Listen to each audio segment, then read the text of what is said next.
நாம் வாழ்க்கையில் நமக்குன்னு ஒரு நிலைப்பாட்டை எடுக்கணும். எப்படி வாழணும் அப்படின்னு ஒரு முறையை தேர்ந்தெடுக்கிறது தான் அது.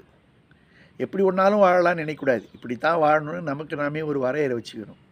அது கேரக்டர் சம்மந்தப்பட்டதாகவே இருக்கும் பெரும்பாலும்.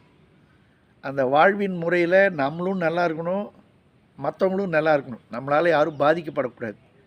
அந்த மாதிரி முறையில் இருந்தோன்னு வச்சுங்க, அது எல்லாருமே பாராட்டுவாங்க. அது நமக்கும் ஒரு மன திருப்தி இருக்கும். நம்மை சார்ந்து இருக்கிற மனைவி, மக்கள், உறவினர்கள் எல்லாருக்குமே அது பிடிச்ச மாதிரி இருக்கும்.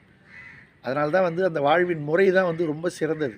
எப்படி ஒன்றாலும் வாழலான்னு வாழக்கூடாது வாழ்க்கை. இப்படி தான் வாழணும்னு வாழணும். அப்படி வாழும்போது தான் அதில் ஒரு பேரின்பம் கிடைக்கும் நமக்கு. நீங்கள் பார்த்தீங்கன்னா, வாழ்க்கையில் பணம் தான் பிரதானம்னு நிறைய பேர் நினைப்பாங்க. ஆனால் அந்த பணமே நம்முடைய நிலைப்பாட்டினால தேடி வரும். அப்படியும் வரும். அதனால் இந்த வாழ்க்கை முறை நாம் தேர்ந்தெடுத்தது தான் இருக்குது. என் நிலையிலும் தன்னிலை மாறாது இருக்க வேண்டும். அதுதான் இது. அப்படி இருக்கும்போது பார்த்திங்கன்னா, உண்மையான ஒரு ஈடுபாட்டோடு செய்யும்போது நம்முடைய மனசே நமக்கு ஒத்துழைக்கும். நம்முடைய எண்ணம், சிந்தனை எல்லாமே நமக்காக ஒத்துழைக்கும். அப்போ இந்த வாழ்கிற முறை ஈஸியாக இருக்கும். எல்லாராலையும் பாராட்டக்கூடியதாக இருக்கும்.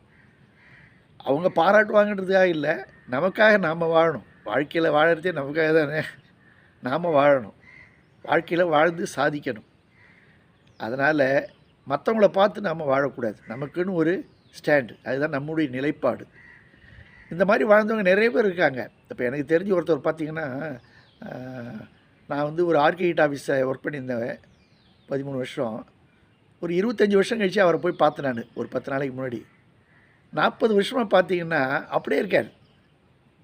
அவருடைய சிந்தனை, அவருடைய எண்ணங்கள் எல்லாமே. நான் இப்படியே ஓட்டிட்டேன் என் வாழ்க்கை அப்படிங்கிறார். ரொம்ப அருமையான வாழ்க்கையாக இருந்தது அது. நான் ஆர்கிடெக்ட் சுப்பிரமணியம்னு பேர், அடையாளம் இருக்கார். அவ்வளோ அருமையாக வாழ்ந்திருக்கார் 40 வருஷம். அதே மாதிரி இன்னும் ஒருத்தர் 50 வருஷம் வாழ்ந்திருக்கார். என்னுடைய நண்பரோட அப்பா ஒருத்தவர். அவங்களாம் பார்க்கும்போது ஆச்சரியமாக இருக்குது. அதனால் வாழ்க்கையில் நம்மளை காம்ப்ரமைஸ் பண்ணிக்கூடாது. நல்லதுன்னு நினச்சிட்டோன்னா அப்படியே வாழ்ந்துட்டுருக்கணும்.